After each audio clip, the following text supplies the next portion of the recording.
Well, hello YouTube, it's me, Fortmaster, and welcome back to another overly sarcastic productions reaction, and it's a Trope Talk noodle incidents? So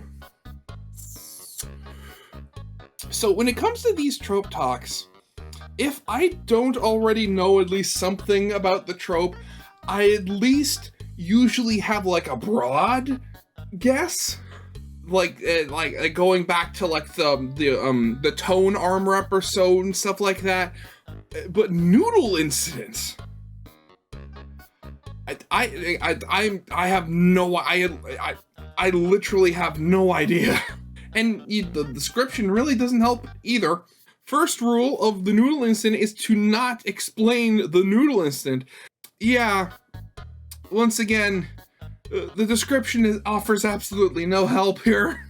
So yeah, this is going to be one of those episodes where I'm going to be relying on Red basically to explain the entire thing to me, given that I'm basically starting off at 0 here. Though, I mean, given my confusion, I could probably say less than 0 here, because it's going to take me a bit to get back to normal.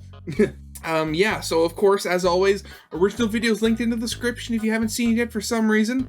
Corner video will lead to my Let's Play of the day. And of course, if you have any suggestions for stuff for me to react to in the future, you can of course leave them in the comment section below, or you can head over to my Discord server, link in the description, and use the actual reaction suggestion channel so that I can see it. But yeah, I guess with all that out of the way, let's get into this thing, shall we?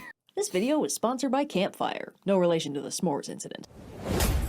What? Okay, I can explain. This is one of the tropes with a weirder name, but as soon as I start describing it, you're gonna get the picture. You know that thing where Is it? Is it really? in order to show that two characters have a storied history together packed with hijinks and shenanigans, they'll start talking about something that happened off screen, and they'll be vague about it because they were both there and know what happened, so they aren't just gonna drop any convenient as-you-knows for the audience's benefit. So it's basically like an in-joke they aren't sharing with us. You've 100% seen this before. This is the you and I remember Budapest very differently thing. A noodle incident is okay. Again, okay, so I'm no longer at negatives. I am at, a normal amount of, oh god. Is that really what that's called? Noodle incidents? I am very looking forward to Red's explanation of the history of how that name became a thing.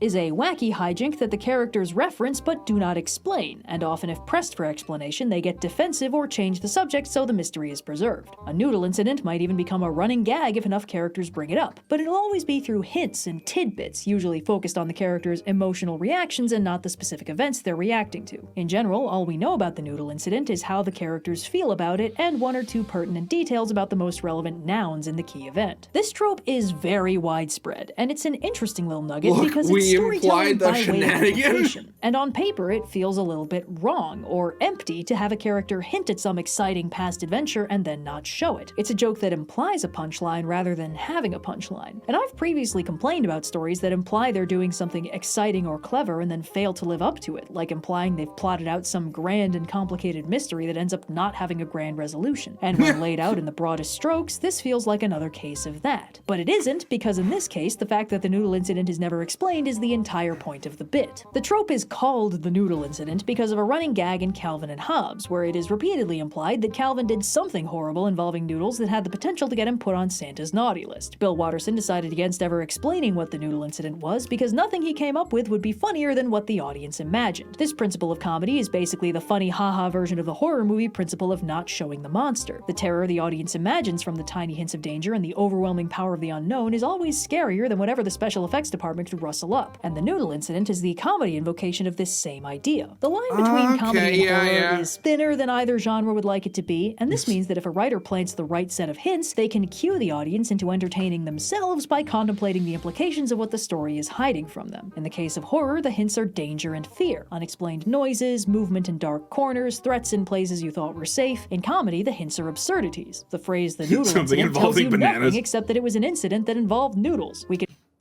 actually thinking, going to sort of like the horror side of this, I have to think that my favorite example of something like that, and keep in mind this is as somebody who doesn't regularly watch horror movies, but like this sort of similar thing to that would be almost like how the I'd have to say like I'd have to say that my favorite sort of depiction of that whole thing, you know, like holding back on revealing the monster, was how the Zorgons were depicted at the beginning of the movie Zathura. Because you look at them and they're these like giant, like hunched over, sort of like reptilian alligator almost like things. But at the beginning of the movie, you only see like the amount of stuff that you're actually told about them is like very sparingly, besides the fact that they're meat eaters and they collect things to burn because they're cold-blooded. And like at the beginning, all you see is their ships and they start like blowing apart the house. Then like they board the house. Yeah, I guess that's the right word. And like all you see of them is like the shadow, and you just see like the silhouette as like the sheen of their scales catches the light and stuff like that as they're like creeping along the house. And just I know Zathura gets a lot of bad raps, but I absolutely love that movie, specifically because of the effects, and I love how they do both the robot and the Zorgons. So yeah, it's gonna take me a bit to actually think of a Noodle incident. But I'll probably think of one at some point. You'll have to wait for that, but yeah. We can put on our Sherlock Holmes deerstalkers for a minute and infer that whatever role Noodles played in the incident was more prominent than any other participating element in order to get the incident named after Noodles. But really all that tells us is the incident was probably food being used in a manner inappropriate for food. Calvin made a mess is nowhere near as funny as contemplating the implied horror of what he could have possibly done that could only be described as the Noodle incident. Noodle incidents are very efficient at communicating information, but it's pointedly not the information about what the Noodle incident was. Noodle incidents are not about what happened. It's the way they are talked about and described that's basically a characterization speedrun. For one thing, they flesh out a character's backstory and make it clear to the audience that they have adventures in a life off-screen and aren't just chained to the camera 24/7, which does a lot to make them feel more alive. But like the bulk of the information the audience gets from a Noodle incident comes from how the characters act when they're talking about it. The way they react to the sparse, vague hints we get gives us a ton of information about the character. They describe or briefly flash back to an unknown incident in their past, and how they choose to describe it or not describe it tells us something about them. Maybe they're speaking really casually about something that's implied to have been a very dangerous scenario, implying that they are ridiculously badass and blasé about the dangers in their life. Or maybe they're bragging about something they pulled off in a very self-aggrandizing way that sounds suspiciously exaggerated, implying that they're kind of a glory hound. Or maybe they're acting very mildly annoyed about some vaguely defined grievance that sounds absolutely bizarre, which tells us that they're way too acclimated to some really weird shit. Or maybe they keep starting a story they're clearly passionate about and getting shut down, making it clear that the people around them aren't being particularly considerate of them right now. And on that note, the way their fellow characters react to them referencing the Noodle incident gives us even more information. A character who reacts to a Noodle incident reference with extreme defensiveness was probably the butt of the joke, whatever the joke was. A character might shut down the conversation because they've heard about the Noodle incident too many times, making it clear that somebody in the group really likes talking about it. This kind of thing can play out in so many different ways, and because it's basically just free-form dialogue that the writer can drop in anywhere there's a quiet moment, it's really narratively efficient for getting across characterization in a very short span of time. One show that does this a lot is Leverage, which seems to have gone out of its way to deliberately leave a lot of the characters' adventures off-screen to make them feel like complex people who've lived exciting lives. In the very first episode, it's mentioned that former insurance investigator Nate has personally chased down every other main character at least once, and those adventures are never ever shown in anything more than a few seconds of out-of-context flashbacks. You'd think the first time the characters met back when they were still on opposite sides would be kind of an important story beat, but it isn't. None of the characters care to bring it up when they could be focusing on new adventures instead. Showing a flashback to a first meeting wouldn't really add anything to the story. And the formula for later episodes follows a similar principle of only hinting at events between episodes or backstory bits by showing or telling us out-of-context goofs. We'll get little bite-sized flashbacks of Parker throwing Hardison off a building or Elliot getting waterboarded or something, and when it flashes back to the present, the way the characters react makes it pretty clear that all of these things are very normal for them and not really worth dwelling on, although their friends might disagree. And it might sound like these are stories the audience might be curious about seeing in the actual show, but what makes the balance of Leverage work is that these Noodle incidents are pretty much par for how the actual episodes go. We never really feel like we're being cheated out of the Parker steals the Stanley Cup episode, because we've got like 7 seasons of stuff exactly like that. The Noodle incidents just make it feel like there's more show happening in the background of the show. In horror movies, the scariness of the story often takes a rapid downturn after the monster is fully revealed. revealed for the first time. Sometimes thought this has you'd to be do with special goopier? effects not holding up, but mostly it's just from the simple fact that almost all fear is grounded in the unknown, and once the audience gets a clear, good look at the danger, it's not unknown anymore. It can still be scary, but it won't be as scary as it was when the audience was imagining it as their own personal worst nightmare. Alien is straight up terrifying until the very last scene, which is also the first time we get a clear, bright shot of the alien in question, and it becomes very apparent that it's a guy in a well-made suit. Thankfully, the reveal is saved till the very end, and on rewatches, the movie still holds up if you know what the alien looks like, but it takes away some of the highly specific horror of how well it blends into the environment, and how the characters have no idea what to look for when it gets big. Incidents face them Learn the stories thing do with the anyway, banana. and this explanation usually happens because not all noodle incidents are actually funny. For instance, sometimes characters reference serious noodle incidents to highlight how badass they At least it's are, either not by the bragging pit. about some vaguely defined accomplishment or referencing some vaguely horrifying element of their formative tragic backstory. A character with a storied and exciting past full of too many adventures to ever show can pretty much always allude to some exciting and cool thing they did one time, and as long as it lines up with yeah, the the confidence the audience has Doctor Who, actually yeah. seen from them in the episodes that did get made, it feels like a plausible noodle incident without needing clarification. Of course, you also get cases where a character brags about stuff they did off-screen that doesn't really line up with their actual on-screen characterization, which might indicate that this character is lying or exaggerating, or that the writers are hiding all the exciting adventures in the off-screen zone for some reason. But tragic backstory noodle incidents are in kind of a weird zone. Comedic noodle incidents, as discussed, are basically a funny invocation of a horror trope, storytelling by implication to let the audience fill in the gaps with their own imagination, Yeah. without bogging down the story with too many lengthy explanations. Okay, so here's the thing. I've thought about noodle incidents and ones that I remember, and I don't remember that many, like individual ones that kind of like stick in my memory. But what I do remember is that Phineas and Ferb had so many of them. Like, I mean, and no, you couldn't classify like Doofenshmirtz's backstory as them because he actually like explains them and we see them. But like the amount of times where characters or something say that they can't do something, or like something's going on and they can't do anything about it, and this do not explain it at all. I mean, I'm pretty sure that's like half the show's runtime almost.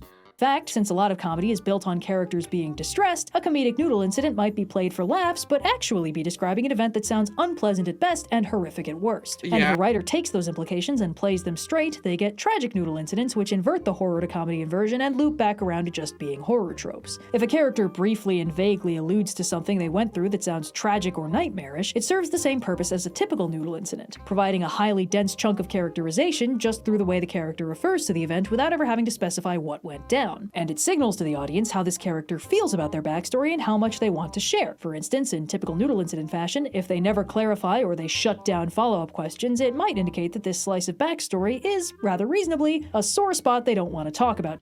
Right, I completely forgot. Yeah, and DuckTales, the whole Spear of Selene thing, and like what happened to the triplets' mom, which actually they eventually did explain that, and like they made a whole episode like showing what happened and like what happened to her before she inevitably came back to Earth.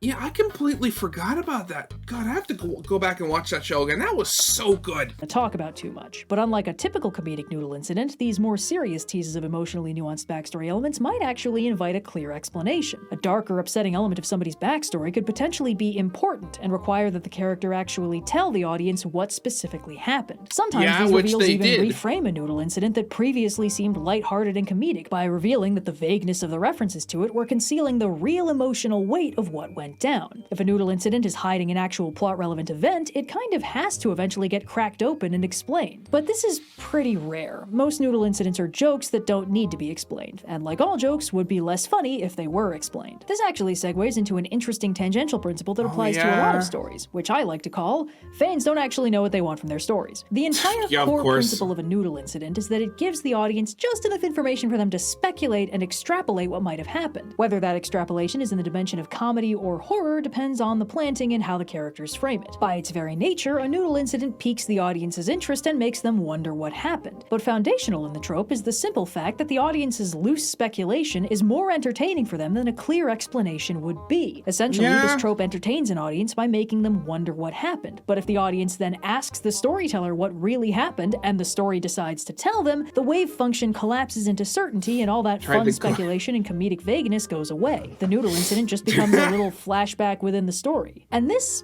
has confused storytellers. The fans spent so much time clamoring to know what happened, and then we showed them and they seemed disappointed. This is kind of what screwed over Solo: A Star Wars Story. Yeah. A completely passable movie whose entire purpose was explaining every single Noodle incident Han Solo referenced in the original trilogy. Yeah, I didn't even think of that. Lays down in canon exactly what he was talking about when he said they did the Kessel Run, or that Chewie hangs out with him because he owes him a life debt, or that he won the Falcon from Lando in a game, and you can almost hear the writer's room clapping themselves on the back because they've figured out how to give the audience the fan service they demand, because fans have been speculating about the Kessel Run for decades. Won't it be so good for them to finally see it? And we can finally stick it to those people who keep pointing out that a parsec is a unit of distance by explaining how that actually made sense all along. People are gonna love this movie. After all, it's what they've been asking for years. Solo kinda heralded the current era of Star Wars content where everything feels pretty intensely focus grouped to give fans what they think fans want from playing to the averages, and that means every time they explain a Noodle incident, it ends up being basically the average explanation. Solo is a movie with no surprises except for how good that one explosion looked. And I probably liked that movie more than most people. I mean, for one thing, I actually watched it, which is already kind of a big step, and for ages, the best thing I'd had to say in its defense is that it's exactly what I expected it to be. It hits every beat you'd expect from a Han Solo origin story. He checks off every box from his backstory, has a gunfight where he shoots first, gets all his equipment in order, and flies off into the sunset with all the stars going whoosh. We even get to see Chewie rip a guy's arms off. On paper, this is a nice and tidy way to give fans the answers to every question they've been asking since Han first rocked up on the silver screen in 1977. But the thing is, the imagination is oftentimes, I mean, even with modern technology, the imagination is oftentimes far grander than whatever could be shown on the silver screen. There's only one problem. A gold-hearted street-smart scoundrel like Han Solo should not be a character with all his questions answered. He's had a long and complicated life causing problems and getting into scrapes. The reason he has so many Noodle incidents in the first trilogy is because he's had the most convoluted life out of our trio of protagonists when contrasted with Princess on a Mission and Farm Boy who's never left his zip code. And this is signaled by him constantly referencing things that he and Chewie have done in a way that implies he's been doing a lot of stuff. The fact that we don't know his whole story and he's been up to a lot of sketchy shenanigans is kind of foundational to his vibes, and it makes the twist of his character work where he shockingly does not abandon the good guys and instead gets himself in a lot of trouble doing the right thing for once. Han is a pretty simple character and he's written pretty efficiently in the original trilogy, and the fact that there's a lot of vagueness in his backstory is a feature of his archetype, not a bug to be corrected. Now when Han mentions the Kessel Run, the audience doesn't go, "Ooh, the Kessel Run, that sounds interesting and space related. He must have gotten up to a lot of fun high-speed adventures." They go, "Oh yeah, I remember that part of the movie with the thing that lives near black holes but isn't immune to black holes." The Noodle incident trope illustrates one of the more counterintuitive parts of storytelling, and one of the parts that I personally have had the most trouble internalizing. Sometimes it's better to not explain something. The bones of the story need to be pretty solid. Setup, payoff, key backstory elements, explanations to hyped up mysteries, but a lot of room for vagueness and flexibility and implication. Noodle incidents are characterization tropes. What happens in them almost never matters. It's how the characters feel and talk about them that's the real meat of this trope. To drop in a quick MCU example, one of Nick Fury's most interesting lines back in the earlier phases was, "Last time I trusted someone, I lost an eye." Nick Fury's eye patch is an iconic part of his character design, but up to this point it's— Oh god, the whole thing with the cat, right?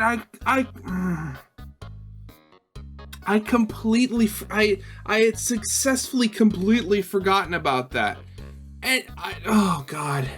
Why did you have to remind me, Red? I hate you now. Why would you do this to me? Never really been focused on or addressed directly in the movies, and Nick Fury is not the kind of person to volunteer information that isn't need to know. So when he drops that little tidbit, the takeaway isn't, "Oh man, I wonder what specifically happened to make him lose that eye." It's, "Oh man, so Nick Fury has been profoundly betrayed by somebody he trusted in a way that literally scarred him for life," which is probably part of why he's so ridiculously cautious and overprepared. He sure has been through a lot of stuff that tempered him into the ludicrous badass he is today, somebody who would never make that mistake again. It's a characterization cue. No explanation for his missing eye was gonna have the same impact on the audience as just hearing him talk about it. And especially not the explanation they actually gave us. And that's actually pretty illustrative of this point. When they finally showed us how Nick Fury lost that eye, it was a joke. And it tacitly disproved all those juicy characterization implications we'd inferred from that first reference.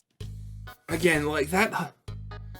Oh god, that Secret Invasion, that whole series. I am so glad I never watched it in its full, in fully. I've only like seen clips of it, and just, oh god, It's profound betrayal shaping the young Nick Fury, a reminder of his own past weakness staring him in the face every time he looked in the mirror. Now all we get from it is that he probably doesn't like cats very much. A Noodle incident is basically narrative sleight of hand. God, that is It looks like it's horrible. showing the audience a fun hint of a hidden adventure, but through the execution of that hint, it's actually teaching the audience what kind of person the character is. And then, if the writer decides they want to show how the trick was done, It was a the bug I trick stops found. working. There's a lot of merit to leaving things loose and unresolved when it comes to character backstories. If it's not foundational to the comprehension of the story, it doesn't need to be set in stone. We don't need to see exactly what Han Solo did to piss off Jabba the Hutt. The only part that matters for the story is that he did piss off Jabba the Hutt, and now our heroes need to deal with the consequences. And when we examine this uncertainty principle, a term that definitely has no other more confusing meanings, we can loop this back to horror again. At the end of the horror movie The Thing, when the Arctic base has burned down and the creature has theoretically been destroyed, there are only two survivors left: protagonist MacReady and engineer Childs, who had previously disappeared and was presumed dead, but claims to have just gotten lost in the storm. Given the whole conceit of The Thing, it is entirely possible that that is not Childs. Hell, if you squint, very it's much technically so. also possible that that's not MacReady. The ending is brutally ambiguous. Maybe our two human survivors have a chance of making it, or maybe the only human survivor is about to die in some horrible way and the thing in question is just going to freeze itself into hibernation again. There's tons of theories and speculation about it, but fundamentally, it doesn't have an answer.